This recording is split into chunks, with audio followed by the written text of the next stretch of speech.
वेदांतों के परागामी विद्वान ब्राह्मणों को सहर्ष गोदान करने से जो फल प्राप्त होता है वह एक एकादशी की करने से फल प्राप्त होता है,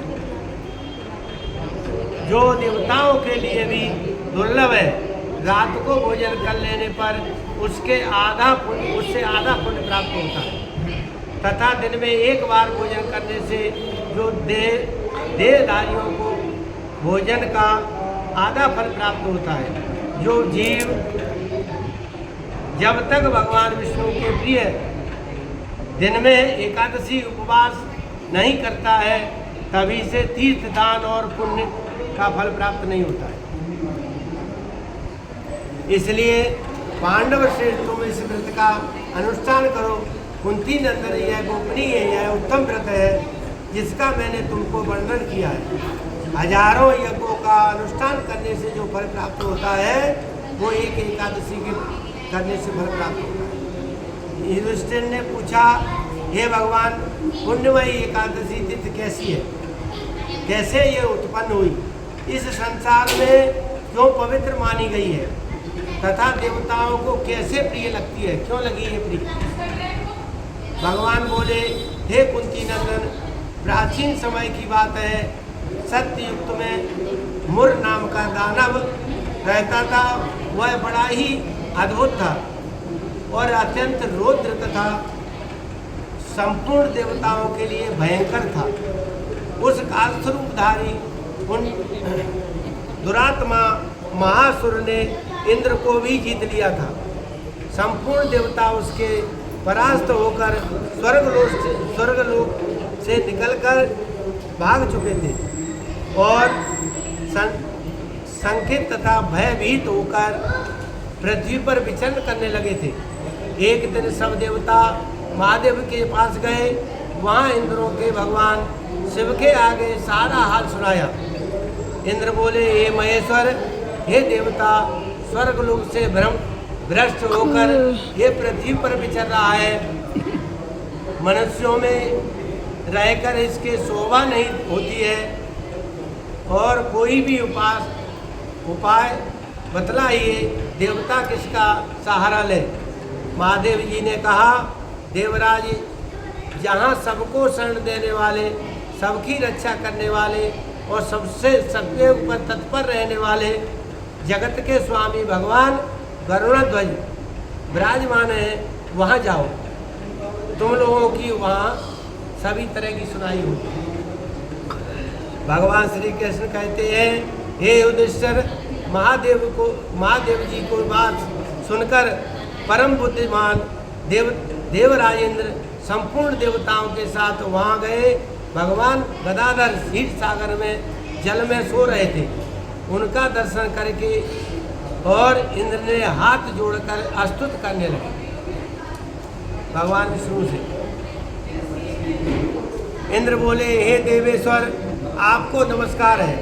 देवता और दानव दोनों ही आपके वंदना करते हैं। हे पुंडरीक काक्ष, आप दैत्यों के शत्रु हैं। मधुसूदन, हम लोगों की रक्षा कीजिए। हे जनार्दन, हम लोगों को संपूर्ण देवताओं सुर नाम का दानव से भयभीत है और आपकी शरण में आए हैं। भक्त वत्सल, हमें बचाइए। देवेश्वर, हमें बचाइए। हे जनार्दन, हमारी रक्षा कीजिए। इस तरह से दानवों से विनाश करने वाले कमलनाथ, हमारी रक्षा कीजिए। और हे प्रभु, हम सब लोग आपके समीप आए हैं, आपको ही शरण में आए हैं। हे भगवान, शरण में आए हुए के देवताओं की सहायता कीजिए। देव आप ही प्रत्यय हैं, आप ही पते, आप ही कर्ता, आप ही कारण हैं, आप ही सब लोगों की माता पिता हैं। इसलिए हे देवेश्वर, आप मेरी रक्षा कीजिए और मुझको अपनी शरण में लीजिए। देवता भयभीत होकर आपकी शरण में आए। हे प्रभु, अत्यंत उग्र भगवान स्वभाव वाले महाबली मूल नामक दैत्य ने संपूर्ण देवताओं को जीतकर उन्हें स्वर्ग से निकाल दिया। इंद्र की बात सुनकर भगवान विष्णु बोले, हे देवराज, वह दानव कैसा है, उसका रूप कैसा है, वह कैसा है तथा उसकी तुष्ट के रहने का स्थान कहाँ है। इंद्र बोले, हे देवेश्वर, पूर्व काल में ब्रह्मा जी के वंश में तालजंग नामक एक महान असुर उत्पन्न हुआ था, जो अत्यंत भयंकर था। उसका पुत्र मुर नाम से विख्यात हुआ है। वह भी अत्यंत उत्कृष्ट है और महापराक्रमी और देवताओं के लिए भयंकर से भयंकर कष्ट देने वाला है।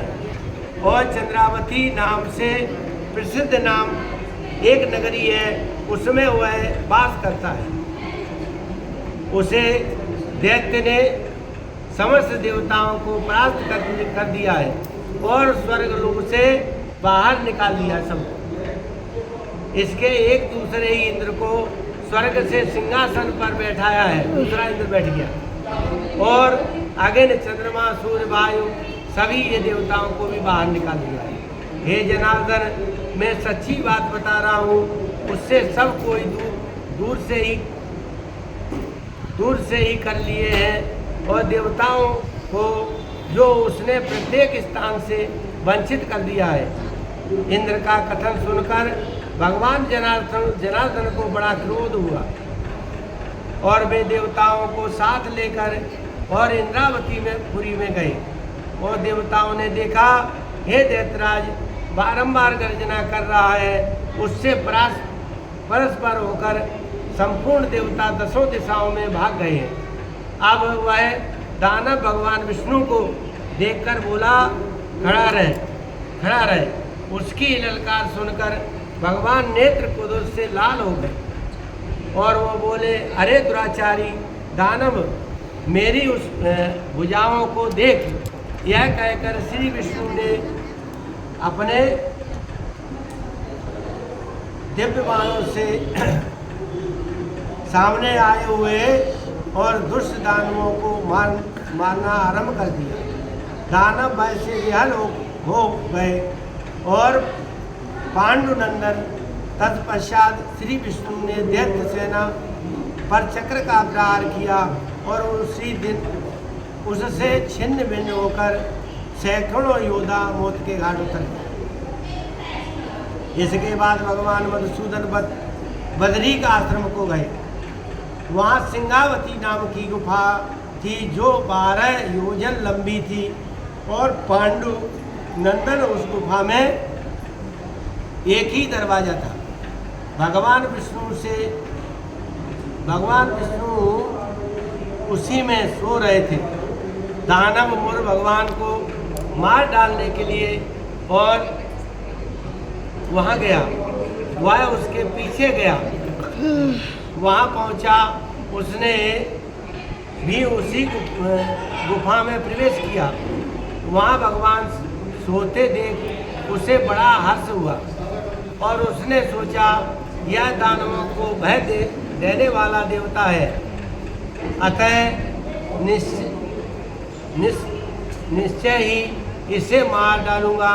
हे दुष्ट दानव के उस प्रकार के विचार करते ही भगवान विष्णु के शरीर से एक कन्या प्रकट हुई, जो बड़ी ही स्वरूपवती, सौभाग्यशाली तथा दिव्य शस्त्रों को युक्त थी। वह भगवान के दुष्ट दानवराज मुर से उस कन्या को देखा और कहा, युद्ध का विचार करने का दानव के साथ युद्ध के लिए वह याचना की